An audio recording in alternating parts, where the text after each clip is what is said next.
నన్నే టచ్ చేస్తావా?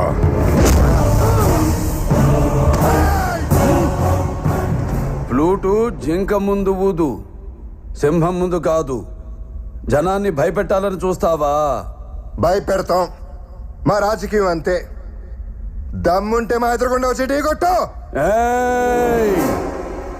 రాజకీయం నువ్వు తినే ఫుడ్లో ఉందేమో, నాకు బ్లడ్లో ఉందిరా బ్లడీ ఫుల్. రాష్ట్ర రాజకీయం పుట్టిందే మా ఇంట్లో. నేను దిగితే ఎదురొచ్చేది ఎవడు, ఢీ కొట్టేది ఎవడు? నన్ను అనవసరంగా కెలుక్కుతున్నావు. నాకు తిక్క రేగిందంటే నీకు తిక్క రేగాలేమో, నాకు 24 అవర్స్ ఆన్లో ఉంటుంది. ఇక నుండి నువ్వు నీ లిమిట్ దాటితే నేను నీ గడప దాటుతా. ఆ అవుట్పుట్ నువ్వు తట్టుకోలేవు. ఈ జిత్తుగాని నువ్వు భయపెట్టలేవు. తిండి నీ ఒంటికి మంచిది,